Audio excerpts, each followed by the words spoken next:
जिसने आदिवासी माँ के, आदिवासी बाप के घर से पैदा लिया है, वही सच्चा आदिवासी है।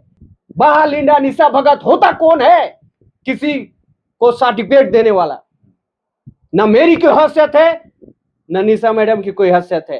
तो सिर्फ इसमें निशा भगत को टारगेट करने से समस्या का हल नहीं होगा। उनके पीछे जो है, जो जड़ में आपको वार करना होगा। मैं जयराम महतो का फॉलोवर हूं, मैं किसी का भी फॉलोवर हो जाऊं, ये मेरा विचार है, मेरा स्वतंत्रता है। चाहे आप रेल रोकिए, चाहे जहाज रोकिए, बहालिंडा अगर अपने समाज के ऊपर आंच आएगा तो पानी जहाज भी रोक सकता है। हमारे समाज में ईसाई मिशनरियों का आगमन होता है तो धर्म परिवर्तन के लिए या गलत चीज बताने के लिए नहीं होता है। जिस प्रकार मेरे गांव में देखिए, बहुत लोग ताश के अड्डे में बैठे रहते हैं, तो पादरी मिशनरी लोग आते हैं तो बोलते हैं कि ये ताश खेलना गलत बात है। और जो नशा पान में लिप्त है मेरे गांव में, तो बोलते हैं कि ये नशा पान करना गलत है। तो कहाँ आपको धर्म परिवर्तन करा रहे हैं? इसीलिए मैं कहा था कि अच्छे गुणों का जीसस को फ्लावर है। कर्म कांड अपने सुविधा के लिए आदमी एक प्रकार से हो सकता है राजनीतिक करने के लिए कहीं ना कहीं कर्म कांडों का उजागर हुआ, आविष्कार हुआ। लेकिन एक इंसान आप कहे कि ईसाई लोगों को बोला जाता है कि आरक्षण नहीं दिया जाए, डिलिस्टिंग किया जाए, तो ईसाई लोग ऐसे हैं वैसे हैं। तो क्या निशा भगत जैसे लोग और जितने भी राजनीतिक पार्टियां जो गलत इसको आंकते हैं, जिस पर सोमा उरांव भी, तो मैं उनको कहना चाहूंगा कि आज आप क्या सर्टिफिकेट बांट रहे हैं? सर्टिफिकेट आप बांटने वाले होते कौन है? आप खुद ईसाई मिशनरियों के कदमों तले आप शिक्षा दीक्षा लेते हैं, इसको स्कूलों में पढ़ते हैं, लिखते हैं। आप माँ, आपका बाप, आपका आने वाला कई पीढ़ियां उनके संरक्षण में रहा। आज यदि जमीनों को डोनेशन करके स्कूलों को क्यों बनवाए हमारे पूर्वजों ने?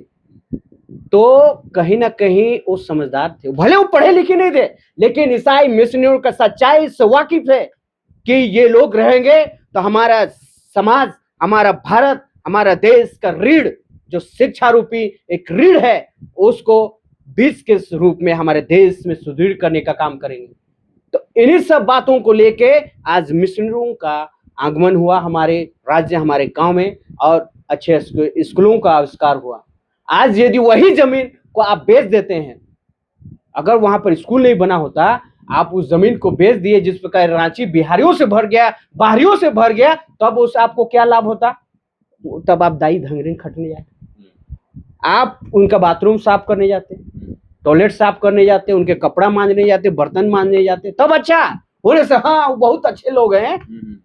रांची में आपने जमीन बेच दिया, बाहरियों को 95 आपका नौकरी छीन रहा है, ऑफिसर जिसे चिंटू पांडे सरकार में बैठे हैं, उस प्रकार से आपका एक एक अधिकार को छीन ले रहा है। तब होने से उनका पैर छुइएगा, होने से जय भोले बाबा बोल के आप देवघर जाइएगा, यहाँ जाइएगा, वहां जाइएगा, और उसके बाद आज ईसाई मिशनरी आपके दुश्मन हो गए।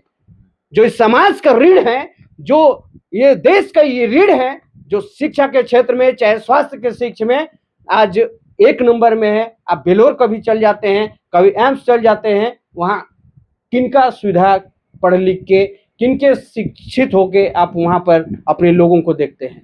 तो आप सर्टिफिकेट आप नहीं दे सकते हैं, क्योंकि संविधान स्वतंत्र है, कोई भी आस्था में अपने आप को ढाल सकता है। एक इंसान अपने जीवन को सही सुचारू रूप से जीने के लिए कोई भी आस्था को अपना सकता है। मंदिर भी आप जाइए, आप मंदिर भी जाते हैं, मस्जिद भी जाते हैं, मजार भी जाते हैं, बोलते हैं, आप चर्च भी जाते हैं, बोलते हैं, और बोलते हैं कि ईसाई को आरक्षण से हटा दिया जाए। तो आदिवासी नहीं है, कहती है आदिवासी नहीं है। आप ही बोलते हैं कि जो पैदा लेता है वही आदिवासी है, आप फिर बोलते हैं कि आप वो आदिवासी नहीं, जो पैदा लिया वो भी आदिवासी नहीं है। तो ये आस्था उसकी अपनी पर्सनल मैटर है, उसकी निजी जीवन है।